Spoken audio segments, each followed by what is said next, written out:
Please subscribe the channel. ಕತೆಗಳನ್ನ ಅತಿ ಹೆಚ್ಚಿನ ಸಂಖ್ಯೆಯಲ್ಲಿ ಶೇರ್ ಮಾಡಿ, ಲೈಕ್ ಮಾಡಿ ಮತ್ತು ಕಮೆಂಟ್ ಮಾಡಿ.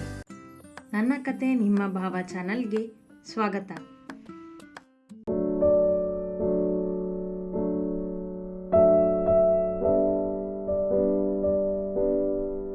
ಹಾಗಲ್ಲ ಅತ್ತೆ, ಇಷ್ಟು ದಿನ ಅವರು ಎಲೆಕ್ಷನ್ ಕೆಲಸ ಅಂತ ಇದ್ದಿದ್ದಕ್ಕೆ ನಾವೇ ಅವರನ್ನು ಅರ್ಥ ಮಾಡಿಕೊಂಡು ಸುಮ್ಮನಿದ್ವಿ.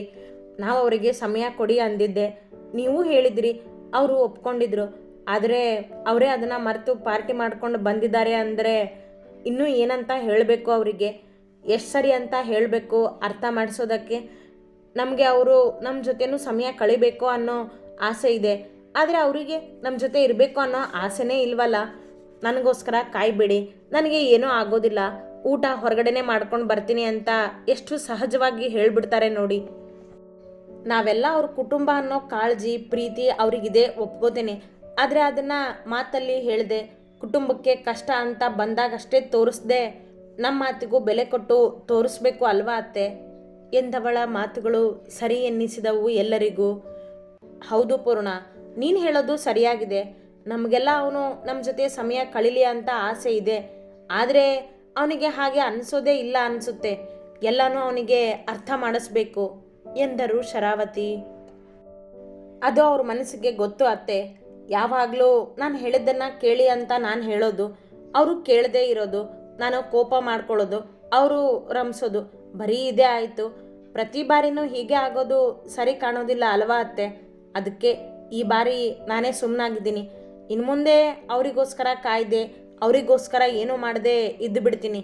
ಅವ್ರ ಜೊತೆ ಇರೋ ಆಸೆಗಳನ್ನ ಕಟ್ಕೊಂಡ್ರೆ ನನಗೂ ನೋವು, ಅವರಿಗೂ ನೋವು.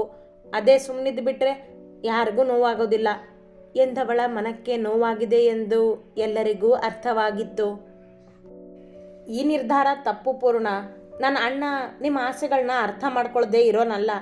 ಅವನು ಅರ್ಥ ಮಾಡ್ಕೊಳ್ಳೋದಿಲ್ಲ ಅಂತ ನೀವು ನಿಮ್ಮ ಆಸೆಗಳನ್ನ ಬಿಡ್ತೀನಿ ಅನ್ನೋದು ತಪ್ಪು.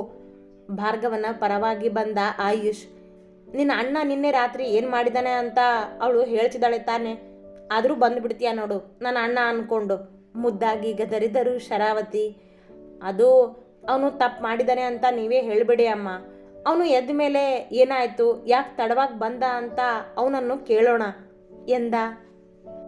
ನಾನು ಎಲ್ಲನೂ ಕೇಳಿನೇ ಈ ನಿರ್ಧಾರಕ್ಕೆ ಬಂದಿದ್ದು ಆಯುಷ್. ಆದರೂ ನಿಮಗೆ ಅವ್ರು ಹೇಳೋ ಮಾತನ್ನು ಕೇಳಬೇಕು ಅನಿಸಿದ್ರೆ ಕೇಳಿ, ಆದರೆ ನಾನು ಮಾತ್ರ ನನ್ನ ನಿರ್ಧಾರ ಬದಲಾಯಿಸೋದಿಲ್ಲ ಇನ್ನು ಮುಂದೆ ಎಂದವಳು ಅರ್ಧ ಬೆಂದಿದ್ದ ಒಗ್ಗರಣೆಯತ್ತ ಗಮನ ಕೊಟ್ಟಳು. ನಿನ್ನ ಅಣ್ಣ ಏನಾದರೂ ಒಂದು ಈ ಥರ ಮಾಡ್ತಾನೆ ಇರ್ತಾನೆ, ಅದನ್ನು ಅವನಿಗೆ ಅರ್ಥ ಮಾಡಿಸೋದು ಬಿಟ್ಟು ಇಲ್ಲಿ ಹೇಳ್ತಿದ್ದಾನೆ ನನ್ನ ಅಣ್ಣ ತಪ್ಪು ಮಾಡೋದಿಲ್ಲ ಅಂತ. ಮತ್ತೆ ಗದರಿದರು ಶರಾವತಿ ಆಯುಷ್ಗೆ. ಅವ ಭಾರ್ಗವನನ್ನು ಬಿಟ್ಟು ಕೊಡುವುದಿಲ್ಲವಲ್ಲ. ಅವನು ಎದ್ದೇಳಿ ಅಮ್ಮ, ಮಾತಾಡ್ತೀನಿ ಎಂದ ಆಯುಷ್. ಹೊರಬಂದಾಗ ಶರಾವತಿಯವರು ಕೂಡ ಹೊರಬಂದು ಹಾಲ್ನಲ್ಲಿ ಕುಳಿತರು. ಅಮೃತ ಪೂರ್ಣಳಿಗೆ ಸಹಾಯ ಮಾಡುವಲ್ಲಿ ತೊಡಗಿದಳು.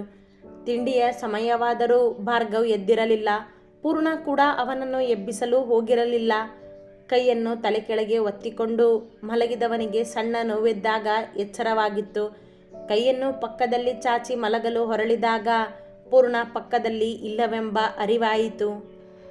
ಪೂರ್ಣ ಎನ್ನುತ್ತಾ ನಿಧಾನವಾಗಿ ಕಣ್ತೆರೆದವ ಕಿಟಕಿಯ ಬೆಳಕಿನಿಂದ ಬೆಳಗುತ್ತಿರುವ ಕೋಣೆ ಕಂಡು ಬೆಳಗಾಗಿದೆ ಆಗಲೇ ಎಂದು ಸಮಯ ನೋಡಿದ. 9 ಗಂಟೆಯಾಗಿತ್ತು.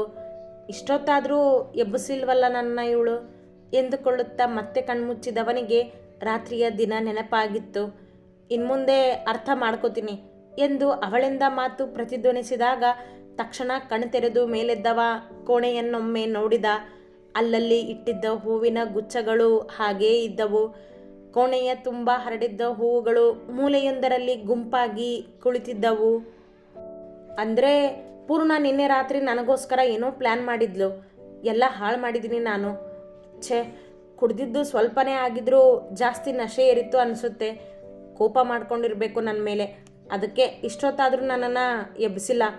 ಇನ್ನೂ ಪೂರ್ತಿ ದಿನ ಜಗಳನೇ ಅವಳ ಜೊತೆ ಎಂದುಕೊಳ್ಳುತ್ತಾ ಮಂಚದಿಂದ ಕೆಳಗಿಳಿದವನಿಗೆ ಇನ್ನೂ ಪೂರ್ತಿಯಾಗಿ ಗೊತ್ತಿಲ್ಲ ಅವಳ ಸರ್ಪ್ರೈಸ್ ಬಗ್ಗೆ.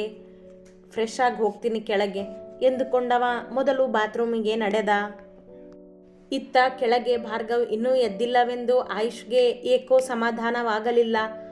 ಅಮ್ಮ, ಅಣ್ಣನ ನಾನೇ ಎಬ್ಬಿಸ್ತೀನಿ ಎಂದು ಮೇಲೆದ್ದು ಮೆಟ್ಟಿಲ ಬಳಿ ಬಂದಾಗ ಭಾರ್ಗವನ ಕೋಣೆಯ ಬಾಗಿಲು ತೆಗೆದ ಸದ್ದಾಯಿತು. ಅಣ್ಣನೇ ಎದ್ದು ಬಂದ.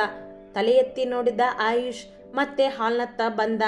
ಭಾರ್ಗವ್ ಮುಖ ತೊಳೆದು ಕೆಳಗಿಳಿದು ಬಂದ.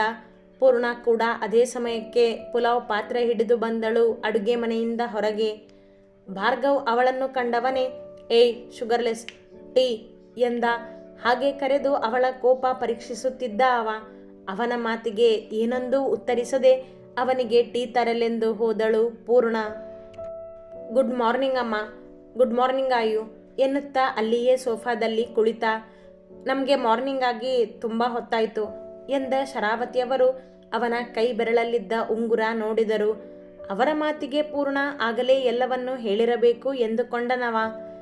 ಅಣ್ಣ, ರಾತ್ರಿ ತುಂಬ ಲೇಟಾಗಿ ಬಂದೇನು ಕೇಳಿದ ತಿಳಿದುಕೊಳ್ಳಲು. ಹಾಯು, ಹತ್ತತ್ರ 12 ಆಗಿತ್ತು. ಅಕ್ಷಯ್ ನನಗೋಸ್ಕರ ಸರ್ಪ್ರೈಸ್ ಪಾರ್ಟಿ ಮಾಡಿದ್ದ. ನನಗೆ ಅಂತ ಈ ಉಂಗುರ ಗಿಫ್ಟ್ ಮಾಡಿದ್ದಾನೆ ನೋಡು ಎನ್ನುತ್ತಾ ತನ್ನ ಕೈ ಬೆರಳಲ್ಲಿನ ಉಂಗುರ ತೋರಿಸಿದ. ಪಾರ್ಟಿ ಮಾಡೋ ಖುಷಿಯಲ್ಲಿ ನಮ್ಮನ್ನೆಲ್ಲ ಮರೆತು ಬಿಟ್ಟೇನೋ ಅಲ್ವಾ? ಅವನು ಕೊಟ್ಟಿರೋ ಗಿಫ್ಟ್ಗೆ ಇಷ್ಟೊಂದು ಖುಷಿಯಾಗಿದೆಯಲ್ಲ ನೀನು. ನಿನಗೋಸ್ಕರ ಗಿಫ್ಟ್ ತಂದು ಸರ್ಪ್ರೈಸ್ ಕೊಡಬೇಕು ಅಂತ ಆಸೆ ಇಟ್ಕೊಂಡು ಕುತ್ಕೊಂಡಿದ್ದು ನಿನ್ನ ಹೆಂಡತಿ ಬಗ್ಗೆ ಯೋಚನೆ ಬರಲಿಲ್ವಾ ನೇರವಾಗಿ ಕೇಳಿದರು ಶರಾವತಿ. ಅವಳು ಸರ್ಪ್ರೈಸ್ ನನಗೆ ಗೊತ್ತಿರಲಿಲ್ಲ ಅಮ್ಮ, ನೀವು ತಿಳ್ಕೊಳ್ಳದೆ ಬೈಬೇಡಿ ಎಂದವನ ಮುಂದೆ ಟೀ ತಂದು ಹಿಡಿದಳು ಪೂರ್ಣ. ಅವಳ ಹಿಂದೆ ಅಮೃತ ಕೂಡ ಬಂದಳು. ಅವಳ ಕೈಯಲ್ಲಿನ ಕಪ್ ತೆಗೆದುಕೊಳ್ಳುತ್ತಾ ಏಯ್ ಶುಗರ್ಲೆಸ್, ಒಂದು ಸಣ್ಣ ಅವಕಾಶ ಸಿಕ್ಕರೂ ಬಿಡೋದಿಲ್ಲ ನೋಡಿ ನೀನು.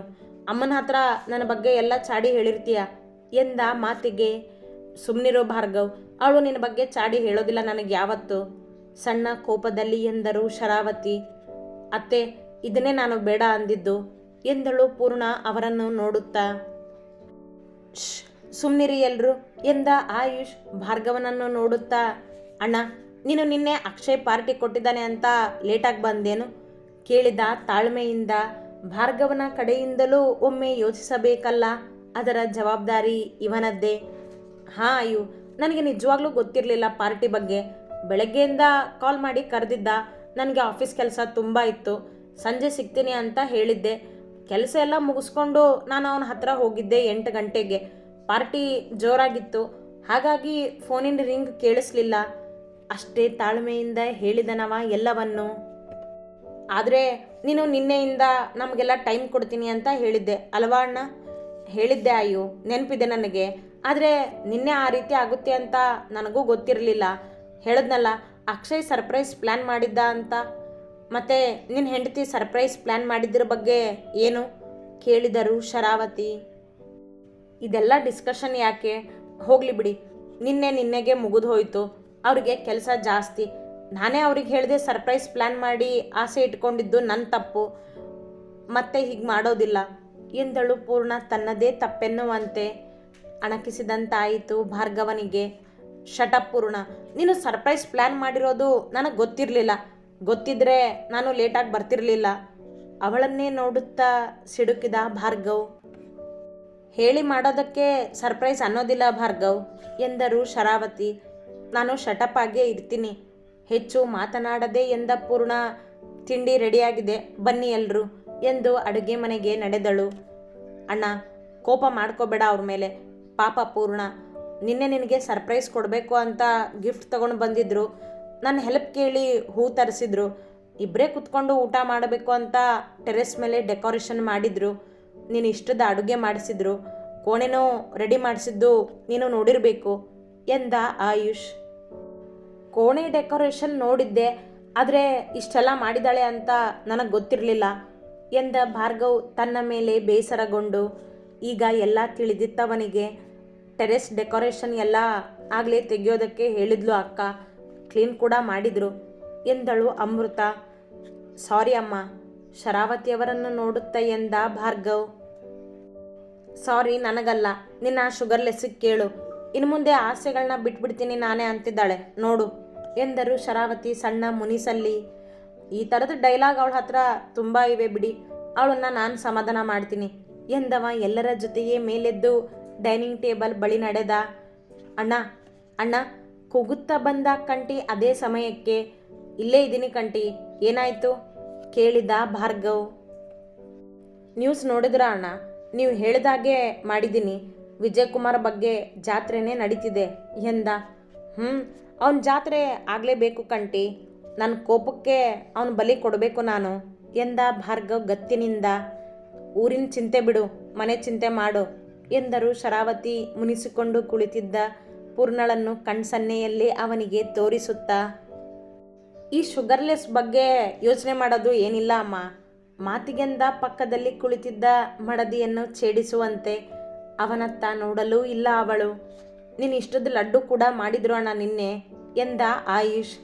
ಹೌದಾ, ಕೊಟ್ಟಿಲ್ಲವಲ್ಲ ನನಗೆ ಎಂದವ. ಏಯ್ ಶುಗರ್ಲೆಸ್ ಲಡ್ಡು ಕೊಡು ನನಗೆ ಕೇಳಿದ ಪೂರ್ಣಳಿಗೆ. ಮಾತನಾಡದೆ ಅಡುಗೆ ಮನೆಗೆ ಎದ್ದು ಹೋಗಿ ತಟ್ಟೆಯಲ್ಲಿ ಲಡ್ಡು ತಂದಿಟ್ಟಳು ಅವನ ಮುಂದೆ. ಅವಳನ್ನು ಕಾಡಿ ರಮಿಸಬೇಕು ಎಂದುಕೊಂಡಿದ್ದ ಭಾರ್ಗವ್, ಆದರೆ ಅವಳ ಮೌನವೇ ಹೆಚ್ಚಾಗಿತ್ತು. ಅದು ಹೇಗೆ ಮಡದಿಯನ್ನು ಸಮಾಧಾನ ಮಾಡುವನೋ. ಅತಿ ಹೆಚ್ಚಿನ ಕಥೆಗಳಿಗಾಗಿ ಹಿಂಬಾಲಿಸಿ ಪ್ರತಿಲಿಪಿ ಆ್ಯಪ್ನಲ್ಲಿ ಪ್ರತಿಮಾ SH ಅವರನ್ನು.